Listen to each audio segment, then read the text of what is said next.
Bienvenue dans notre série de vidéo tips avec Gary Bolivar. Bonjour à tous et à toutes. Aujourd'hui, dans cette session, nous utilisons l'un des outils de nos programmes communautaire de Cisco Catalyst 9000. Nous utiliserons la fonction de capture de paquets appelée EPC, en anglais Embedded Packet Capture. Cette capture peut être utilisée dans le processus de dépannage pour analyser les flux de paquets entre le PC1 et le PC2 dans notre topologie. On va utiliser cette topologie ici à gauche et on va utiliser la technique d'EPC pour voir les flux du paquet entre le PC1 et le PC2. Supposons que nous avons un problème de connectivité entre le PC1 et le PC2. Donc, on peut utiliser d'autres techniques comme des debugging. Mais ici, on va utiliser la technique du DPC pour voir s'il y a un problème avec le switch ou s'il y a un problème avec le PC. Donc, la première chose pour faire l'EPC, c'est la configuration.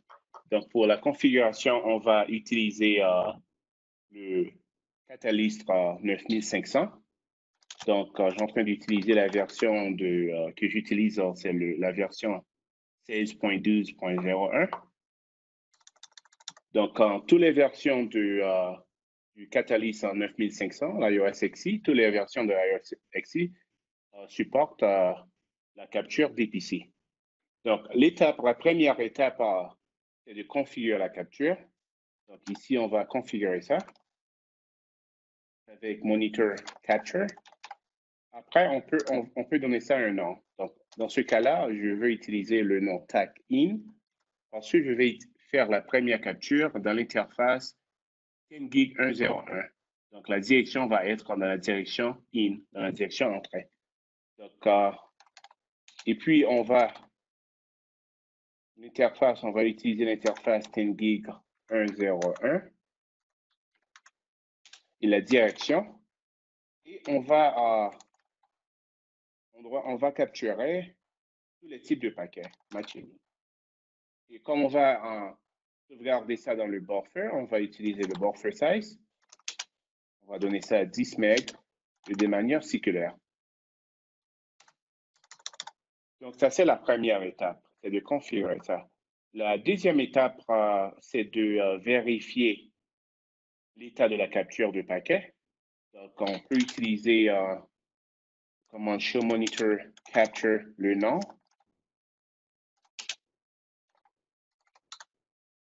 Et comme ça, on peut voir les paramètres qu'on a configurés pour la capture. Donc, ici, ça, c'est le nom. Et l'interface, ça, c'est le target. Et la direction qu'on est en train d'utiliser, c'est la direction in. Et maintenant, l'état de la capture, c'est inactif parce qu'on n'a pas encore démarré la capture de paquet. Et puis, moi, je suis en train d'utiliser ça de manière locale. Donc, 10 MB dans le buffer. Et puis, ici, ça, c'est les détails, le nombre de paquets. Maintenant, tous les numéros sont 0 parce qu'on n'a pas encore commencé à démarrer la capture. Donc, la troisième étape, c'est de démarrer la capture. Donc, on va faire Monitor Capture, le nom, et tag in, et on va donner Start pour démarrer la capture. Donc, une fois ça c'est démarré, on peut encore vérifier l'état. Donc, ici, on va voir l'état de la capture, c'est actif. Donc, on va envoyer des paquets de ping, des ICMP paquets entre le PC1, l'autre 1, et le PC2, l'autre 2. Donc, on va aller ici, on va envoyer des pings. Donc, l'adresse de PC2, c'est 192.168.20.20. Donc, on va envoyer 10 paquets d'ICMP. Donc, on va vérifier, premièrement, on doit arrêter la capture pour pouvoir voir les détails, les paquets. Donc, ici, le nombre de paquets on a reçu, c'est 11 paquets. La duration, et ici, on n'a pas perdu aucun paquet, donc ça, c'est bon. Donc, pour voir les paquets dans le buffer, on va utiliser cette commande, show monitor capture, le nom, et buffer, on va donner buffer brief.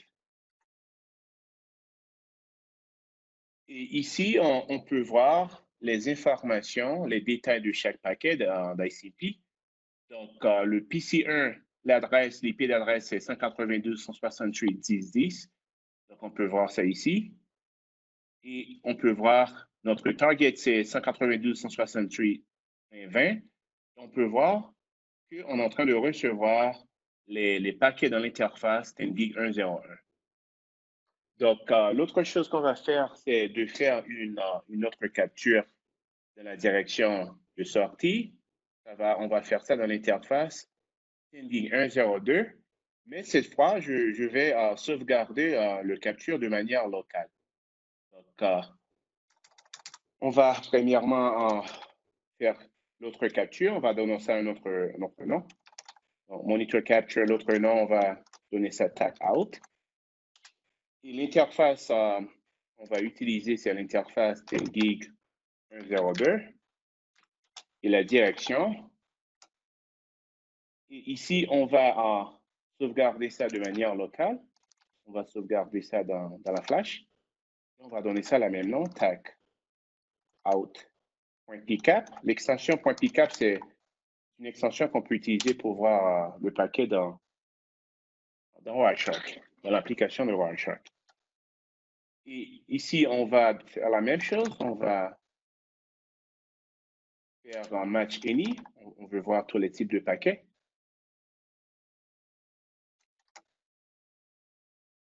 Et puis, c'est tout. La différence entre la capture tag out et la tag in. La tag in, on sauvegarde ça dans le buffer, dans le switch. Et la tag out, on va utiliser la direction de flash.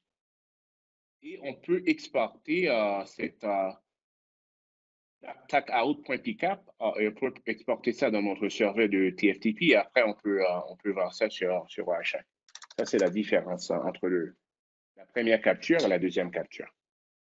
Donc, la deuxième étape, c'est de vérifier l'état. Donc, on va faire show monitor capture tag out. Et la même chose, l'état, c'est inactif maintenant parce qu'on prend encore de démarrer la capture. Donc, on va aller on va démarrer la capture. Monitor capture tag out start. Et ici, on va faire la même chose. On va envoyer des pings.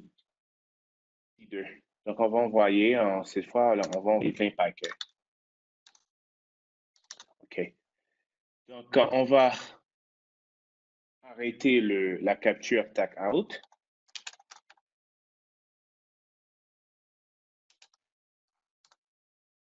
Et ici, on peut voir, on a reçu 20 paquets. Donc, la différence ici pour voir les détails de la capture, on ne va pas utiliser l'option buffer, mais on va utiliser l'option de location. Donc, on va faire show monitor capture. Et on peut faire ça, file, location, flash, c'est la direction, et tag out.pcap. Et comme ça, on peut faire brief. Et aussi, on peut faire packet number pour voir un paquet en spécifique. Donc, ici, on peut voir les 20 paquets du ICMP. Et on peut voir l'adresse. C'est 192.168.10.10. Et là, on peut voir aussi le PC2, c'est 192.168.20.20. Donc, ici, on peut confirmer que s'il y a des problèmes de connectivité entre la PC1 et la PC2, on peut dire qu'il n'y a pas aucun problème avec le switch parce qu'on a recevoir les paquets ici et on est en train d'envoyer ça dans l'interface TenGig 102. Donc, C'est vraiment utile d'utiliser la technique de packet capture. Donc, c'est vraiment utile lorsqu'on a un problème de connectivité. Donc, j'espère que cette vidéo c'est très utile pour vous et vous pouvez utiliser ça dans le panel avec le problème de Cisco, de Catalyst, de la gamme Catalyst 9000, 3800 aussi. Okay, merci.